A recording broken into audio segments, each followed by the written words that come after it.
Chris Plummer. He's going to be talking to us about how to defeat Google using karate.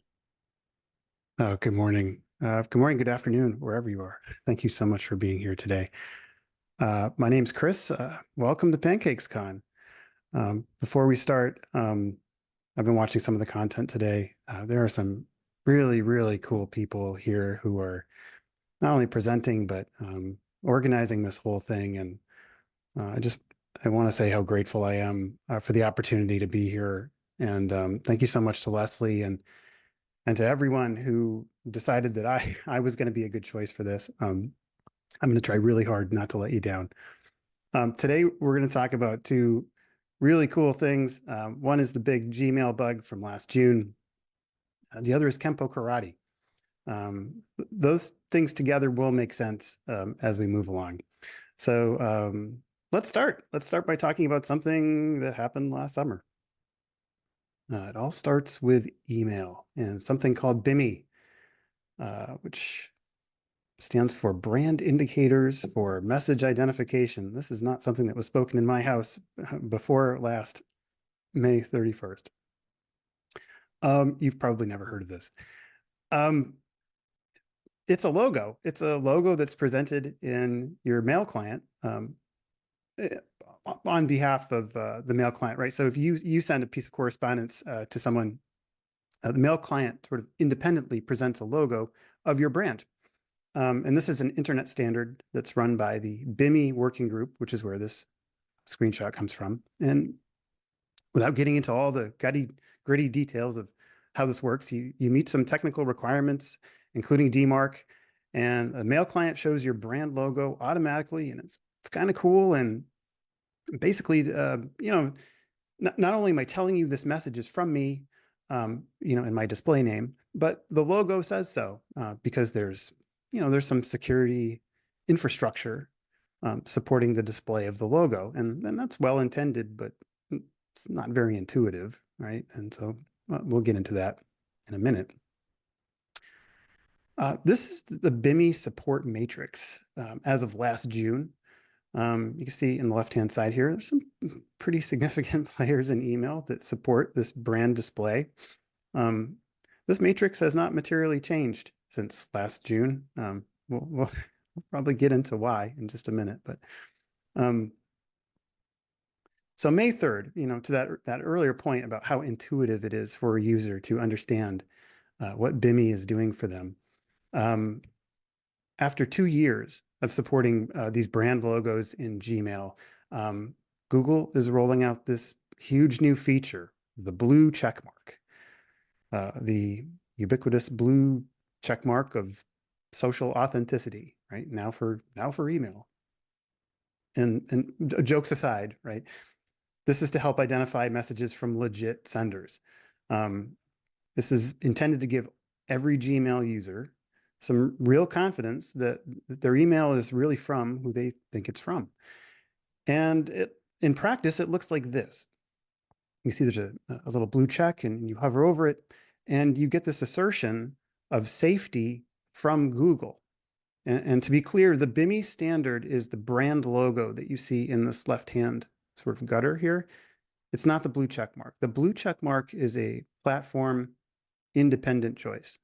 And well-intended, I think you might argue. So then May 30th, a few weeks after that announcement, 4:53 p.m. I will never forget it. I think important background here is that in my decades of working in InfoSec, I have analyzed probably thousands of phishing emails, and this looks an awful lot like one. It's more interesting. I'm getting excited just talking about it, but it's more interesting because it landed in my inbox, which if you're a Gmail user, that's fairly unusual, right? I mean, Gmail is usually pretty good at detecting spam. So there's a quick link in your Gmail to sort of quickly get the lay of the land and show not necessarily the full original content of the message, but at least show some snippets, some highlights from the headers. And there's some weird stuff going on here. I mean, We look at the message ID, which is kind of where the message all starts. It's from some random virtual server. We see Zuckmail here. That's a Facebook artifact. There's an SPF pass, and that's an IPv6 address of a Microsoft IP. There's a DKIM pass from some rando O365 tenant. Even the from address is just really strange. I don't have a lot of time in that moment to really dive in, but so far there's some pretty red flags here. But it's getting on 5 o'clock that night, and I wanted to do something with this, but I had to go to karate. And here I am. This is actually me on the left. I'm here with one of my very favorite training partners, and we're roundhouse kicking each other in the abdomen. And that was the drill that night to sort of get used to what it feels like when you get hit, which is a really, really important part of self-defense. But I'm off to class. As much as I want to work on this message, I'm off to class because I have this self-discipline, right? I needed to go. I always need to go, but you can see here I'm wearing this belt. This is called a candidate belt, and it's kind of black and white, which means I'm in the process of testing for my black belt, which is kind of a number of months of training and testing in various forms. And here's a better look at that belt. It's such a cool ritual we have. You wear this belt for the months leading up to your black belt exam, and then you sign your name on it and you turn it in. You can see there are other names on that belt. Others have worn that same belt during their process. And I happen to know some of those people, which gives you this just really cool connection with them forever. That night was actually 6 years to the exact day that I began training, which was really weird and coincidental, but awesome. This is a kind of a blurry photo from our graduation night, but I'm there in the back, a tall person. That's my daughter next to me, with her hands to her face. She's crying. This was a top proud dad moment for sure. My daughter's been through this process with me the whole way. She started training when she was 4. She's crying. She's crying because we had been through an awful lot that year. We start training in earnest for this process really all year. Our graduation was in December, but we really, really hit it hard starting in probably March. Our house was being renovated that year. We couldn't live in it. We lived in an RV for 6 months in our yard, which was an incredible test in itself without trying to prepare for a black belt exam. And as you can see here, we have a karate mat we brought out and just found a spot for it wherever we could. Another room where we did that too. My daughter's here running some forms. Just move some building materials aside and make some space. And you do what you have to do. We did a lot of trail running too. There was a running requirement for the test. It's like 3 miles or 30 minutes. And we took it much further than that. We were running as much as an hour out in the woods, just trying to build up the endurance we needed for this process. Had such a great time with this. It's kind of amazing how the universe works, but right in the middle of our testing cycle, we met the cast of Karate Kid, the original movie, at Rhode Island Comic-Con, and you can see them all here, and there's my family in the middle. And here we met Ralph Macchio, which who was Daniel from the movie, and he's a really gracious person. And but William Zabka, who plays Johnny, was so special. When he learned, we had I don't know how much, we had a lot of time to talk with him that day. And when he learned my daughter was testing for black belt, he just absolutely lit up. He's a martial artist himself, and they really connected that day. And I have so many photos of this, but it was really unreal, and just what a really cool sort of asterisk on the whole process to have met all these folks. And so bringing it back to this email, this crazy email I get. It was May 30th, right?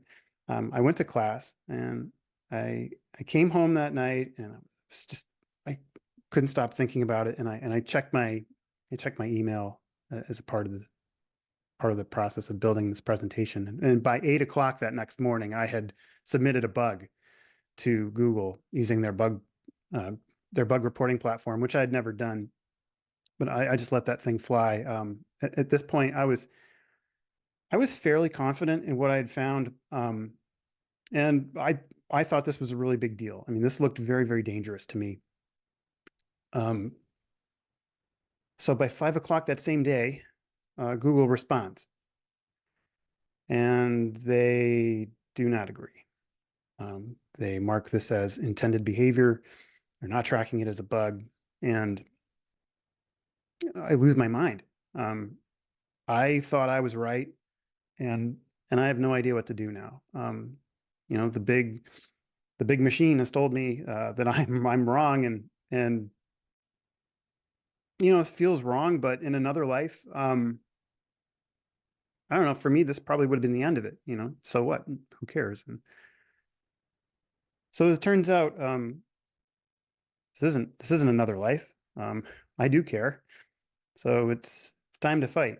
And as you can see here, by 9 o'clock that night, I'd figured something out, and that I was going to take this to Twitter. I didn't know what else to do. So I sent this off. I go to sleep.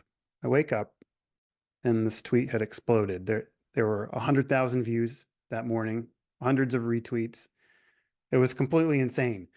And even seeing that with over 2 decades of experience in this line of work, I am still not confident that I'm right and that Google has got this wrong. And so that's okay. I'm going to make another shot at this. So I compose a reply to Google, and I cite this very tweet, and I reference the conversation that started, and I let them have it. I let them know that something appears to be going on. This is a bug. It's harmful, and you need to fix it. And it's one of those things that you write with this incredible conviction. This doesn't happen to me very often, but you're almost shaking when you write it because you're so assured in what you are trying to communicate, and that is so rare. And here we go. The next day, June 1st, Google changes its mind. They changed this to priority 1, severity 1. In a little over 24 hours, this has gone from intended behavior to the most important thing they should be working on. That's crazy. The next few days were completely insane. This was posted on Friday night on Forbes. I didn't see this until Saturday morning. I was having coffee. My LinkedIn was going crazy. I had no idea why. And it's because people in other countries were discussing this story and tagging me. I had no idea what was happening. And then my wife immediately recognizes the totality of what's going on, and she does the greatest thing ever. She knows what this is. She could tell what was happening, and she reaches out to our local media outlets. And that morning, I'm in a TV station, and they're airing our story all weekend long. And this screenshot is so dorky, but it's kind of unreal. Then I was in Apple News on every iOS device on the planet. And then it was everywhere. Newspapers, public radio. I was doing podcasts. I was in the biggest tech publications on earth. I don't even speak some of these languages, but I know everyone is getting the message about this bug. Everyone is understanding this vulnerability and how to protect themselves. And this feels awesome. This is the BIMI standards group we talked about before. They were compelled to reply to this in some way. You can see from the screen here, they never write about anything. And they composed this statement, and the short of it is, yeah, our stuff's working properly, and this is really highlighting a well-known problem with SPF, which we're going to get into for sure. But I mean, all this time, there's there's this thing that a lot of people knew, and there was no catalyst for changing anything. And well, now maybe this is it. And we'll find out. The IETF weighs in. Now, this is the Internet Engineering Task Force. This is the standards organization for the entire internet. This has their attention. Completely crazy.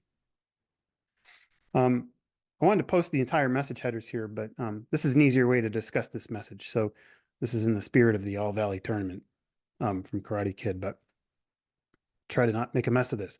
So our message starts from this virtual server infrastructure, from that random Office 365 tenant. And it does this, it starts over here and moves to O365 because you're not going to send from your, from your attacker infrastructure directly to Gmail. You'll originally, you'll sort of really quickly reveal yourself and get blocked pretty efficiently. But more importantly, I think the attacker knew that Office 365 would forward messages with a spoofed envelope. In this case, that crazy from address that we saw before. There's also some additional packing in the headers. There was a return path value. There was another weirdo UPS email address, just additional insurance to sort of game spam detection algorithms. Then we have this Facebook artifact when we talked about that before. Now the message goes through Facebook. I mean, does it really though? I mean, this was a really confusing part of this. So these artifacts here, you see these in correspondence from Facebook. No doubt about it. They're formatted properly. This is a this X Facebook value. This is a Facebook Singapore IPv6 address. I mean, that is strange. And that doesn't make any sense because our virtual server infrastructure is not that. It's a different IP that, depending on who you ask, maybe it originates in Canada. We're not really sure about that, but it's confusing because in a lot of phishing email research, folks will say that the attackers don't usually manipulate the mail user agent. I mean, in my experience, sometimes they do. But one thing's for sure, there are Facebook has had DMARC for a very long time. Should mention that too.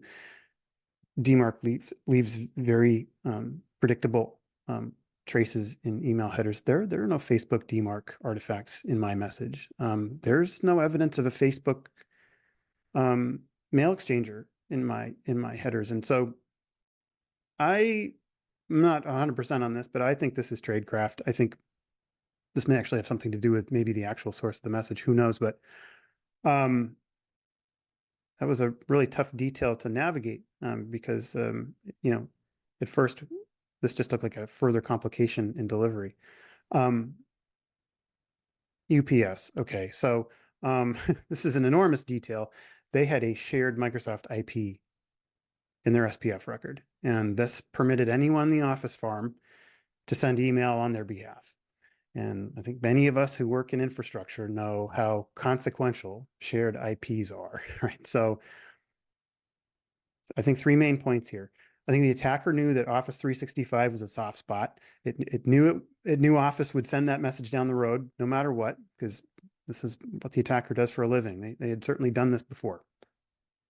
I think the attacker knew that UPS had a weak SPF. That's the nature of SPF. It's right there in DNS for everybody to see. This is like kind of basic big game hunting, really. So in our third point, the big question, did the attacker know that all of this would subvert BIMI? Was it all just a happy accident? Some believe so. Or did the attacker have all this figured out and their interest in BIMI peaked when Gmail made that announcement in early May? I just happened to get one of their QA samples. I mean, clearly the message itself was some kind of misfire. This is it. There's no call to action. A reply to this message wasn't going to go anywhere. Certainly wasn't going to go back to the attacker. It's just some bogus UPS email address. So the delivery of this message was not intentional. I mean, it couldn't have been. No matter what, I think very much whoever put this together knew exactly what they were doing. So that's kind of what we didn't know at the time. This was actually this three-headed monster. I filed this bug report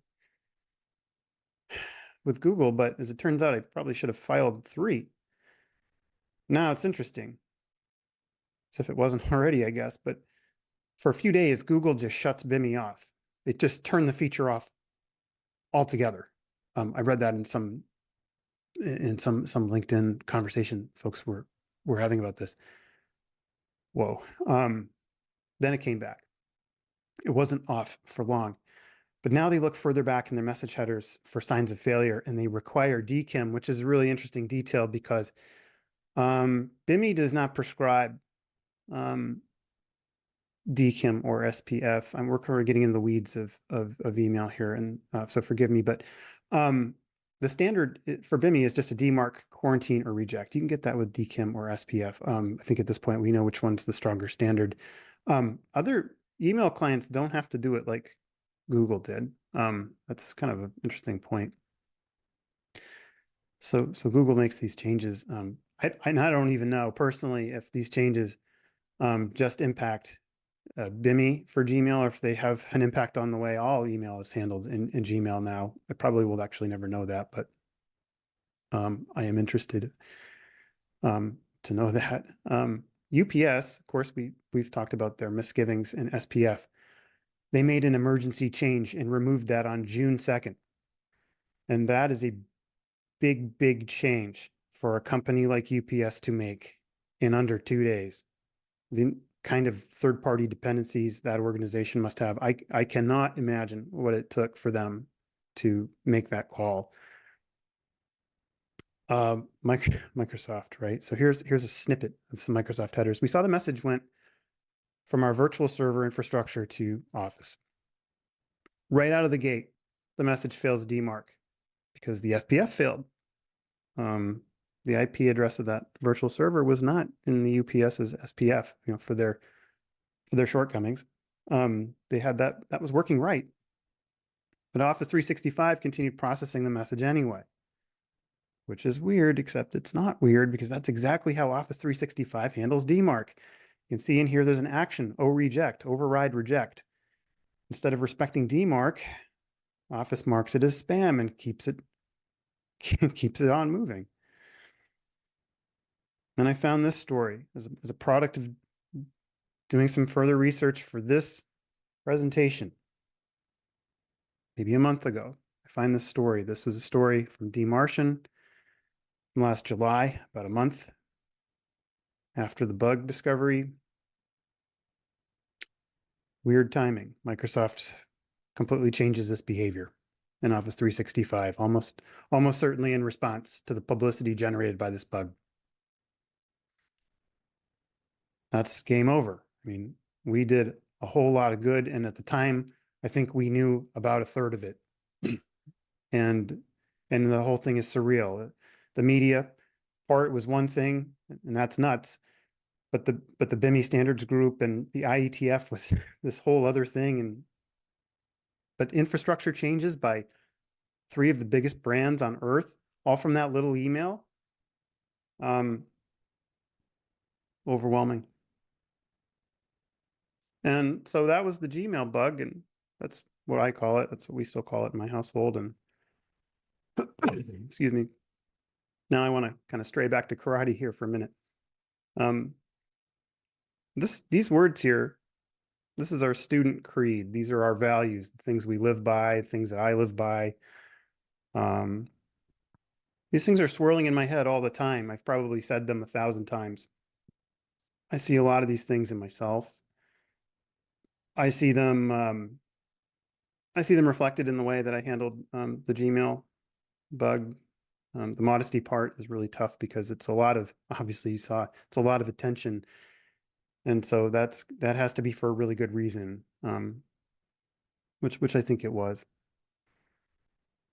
I will say this, sometimes it's easier to be brave when you're fighting a big company because it doesn't have a face. But in this case, it doesn't have a face, but I know what it takes to work in a place like Google. I have a pretty good idea anyway, and that feels like enough. That's enough to scare you. That's a place where some of the smartest people on Earth go to work and change the world. And I mean, that's not me. I'm not a member of that club. I'm not a genius. That's I'm a kid who grew up poor in a trailer park. In fact, I grew up in this trailer park. This is something I found from Google, and sure enough, there it is. That's probably in that third unit up on the left. It's where I came from. Looks pretty much the same here as it did in the 70s and 80s. I had a hard childhood.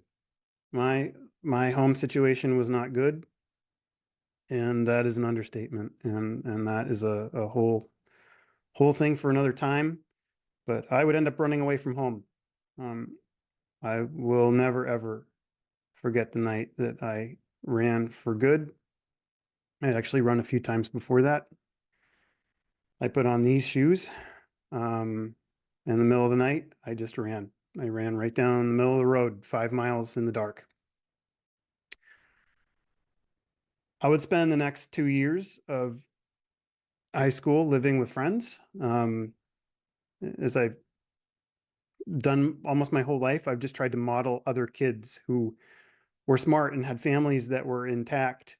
And I really faked it, I think. And I faked being a smart person. And, these kids were going to college and I had no idea what I was supposed to do. So I just did what they did and I applied to the schools that they applied to. And there was one thing I could not fake, and that was being poor. And I had to write one hell of an essay to convince somebody that I was worth taking a chance on. And I wrote it and I didn't leave anything out. And I don't think I can ever read it again. I have it. I've been carrying that essay around in a box for about 30 years now. Gmail was a fight. And fighting seems to be something I know how to do. Persevere, I guess. And if there's one of those principles of black belt that I was born with, I think it's perseverance. It's how I got to college. I fought for myself. I told my story, and the University of New Hampshire listened to that story. They gave me an incredible aid package that basically allowed me to go to school tuition free, which allows me to be here with you today. I have a hard time talking about this because I haven't seen this acceptance letter probably since I received it in 1995. I located it for the purposes of this talk with you. It appears that I never read it carefully at the time. There's an invitation there to apply to the University Honors Program. I don't even remember that. That's how messed up that time in my life was. And that's pretty good. I think everything could stop right there, and that would be good enough. At UNH, I was given this opportunity like I never knew. In 4 years, I had a degree. I branched into computer science projects that would really be the springboard for my career. I would help author the school's very first textbook on the internet, which was pretty weird to be in a college where they're using a book with your name in it. And not because I was born some kind of expert, but because I wanted to learn. The moment I set foot on that campus, I wanted to learn. I had a used computer. I had a 1200 baud modem, and that's it. I had nothing but text-based internet, and I printed reams of paper, reams of Usenet posts, just learning everything I could about the web. We teach many, many lessons in karate. And one of those lessons is fail fast. You certainly have heard that before. At UNH, I probably failed faster than most. I started school in September. By the end of that month, I can't believe I did this. By the end of the month, I was calling the system administrator at his house on a Saturday morning furious because my account was locked out, which it was, because it was full. It was over quota because my account was full of malware, which I had downloaded all month, wholly unaware of who wrote it and what it was doing. Wasn't doing much, but I didn't know what it could do. I was learning, but by February here, after only one full semester of college, not even a full year, I'd be in front of an academic review panel facing expulsion. I've had many fights in my life, but I was in a fight to stay in school, and that's a fight that I won. I was allowed to stay in school, but I had some very Kevin Mitnick-like restrictions on not using computers for an entire semester, which was pretty consequential for somebody who was pretty deeply immersed in computer science at the time. And I figured out, I'm probably not proud to say I found a way around that, but that was a hard year. It was a hard year in a lot of ways. I went from first semester academic probation to the dean's list by junior year. I would have a job right out of school months before I even graduated. I have a million stories. I would be on the cover of a magazine. I'd go on to do security work for the US Navy, and I'd work for IBM. I'd be a cybersecurity architect for 2 hospitals. I'd be solicited to speak by NIST and the National Science Foundation. I'd serve on a White House task force on internet security. It was just like a month ago. I'd speak at a conference in New York City, headlined by Kevin Mitnick himself. And I'd go on to discover the Gmail bug. It would make world news. This whole thing is a movie. My life is a montage. But that's how I grew up, watching 80s action movies. That's all I know, that life is a series of events stitched together.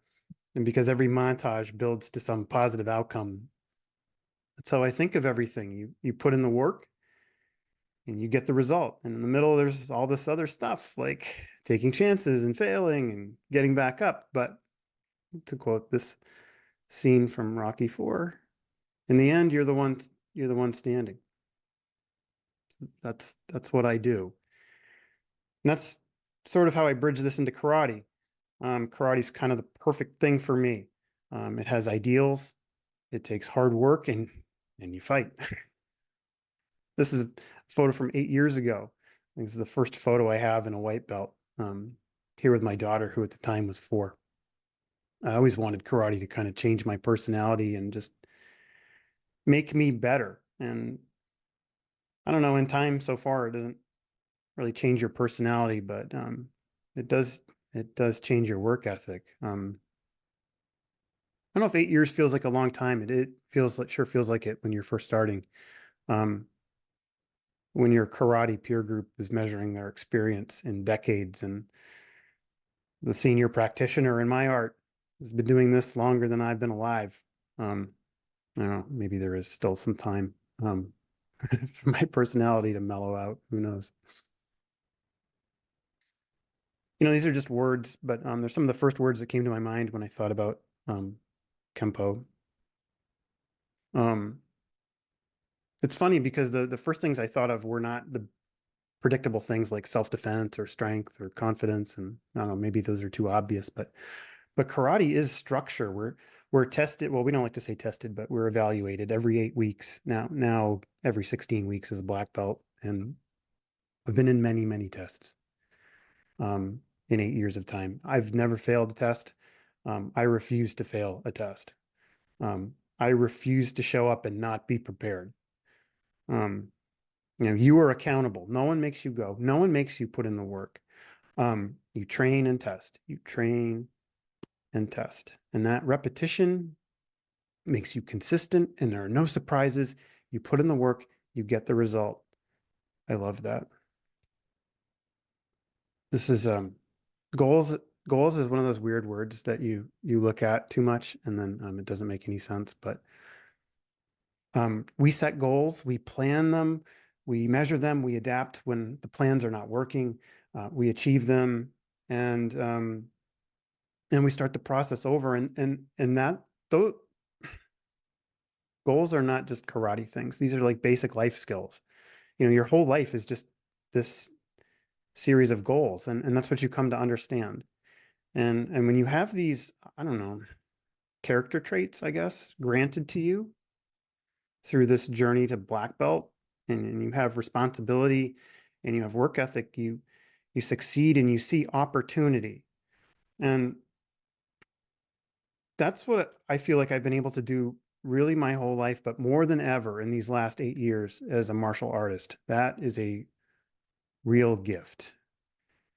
And so the moral, I guess, what am I trying to say? No matter where you came from, no matter who you think you are, what you're going through, that might define you in the moment. I won't discount that, but it doesn't have to define you forever. All right, those people you looked up to, that you wanted to be like, you wanted to emulate, it's extremely possible for you to become that person. You'll reach a point where you are that person. And just as karate teaches us, reflect on that, celebrate it, then set your next goal. Take control. Don't let life make plans for you. It's some more karate wisdom for you right there. So maybe three parting things here, born from the karate wisdom that we teach. Number one, make plans. Make plans for yourself.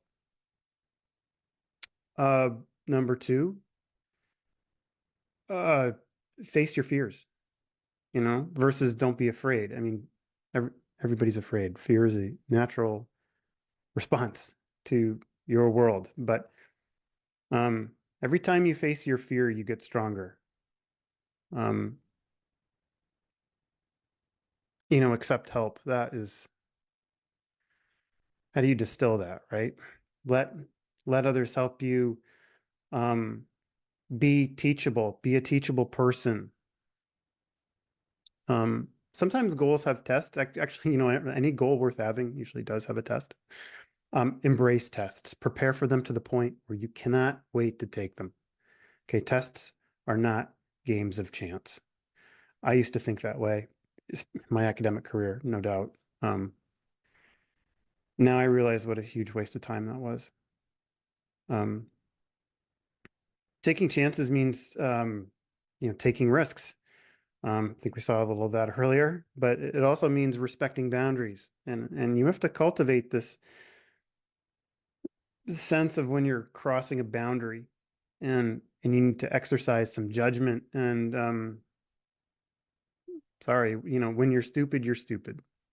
And short of time and experience, the only thing that helps that along is being helped, being taught, and being guided by other people. Just kind of leads to our final point, letting others help you. I wouldn't be here today without a whole series of people who are willing to help me learn about myself, and who taught me how to help myself. And in time you become very, very proud of being able to support yourself, and you tend to refuse help, and that's pride. But that's kind of a tough mentality to correct, because you need to accept help or you will not grow as a person. Okay, so accept help. And so all these things, where do they come from? Yeah, I don't know. You learn karate, right? I guess there is a fourth thing. Learn karate. Can't speak for all martial arts, but Kempo is wonderful. But If that's not your thing, pursue the martial arts. There are many, but give yourself a gift of structure and accountability and strength. Sure, but invest in yourself as a person. And if you do that, you put yourself in a position to do, anything you want, and maybe do some really interesting things in the process. Close this out with sort of my thank you tweet that I posted last year, to everyone who helped sort of fuel me. And I'll just say again, I said this at the beginning of the talk, but I'm just absolutely grateful to have been given a chance to tell this story today. And in the process, I learned so much more about what happened back last summer. I learned more about myself, but only because I forced myself to sit down and accept the challenge of speaking at this conference, which means doing work. And I did the work, and now I'm on the other side of that, and I'm a better person, and that is priceless. So thank you so much for choosing to be here with me today. And I hope you take at least one positive thing away from this. And I hope you resolve to work on yourself or keep working on yourself. You're worth it, and you always will be worth it. And we close every karate class just like this. Make a fist, cover it, bow our heads. Thank you so much.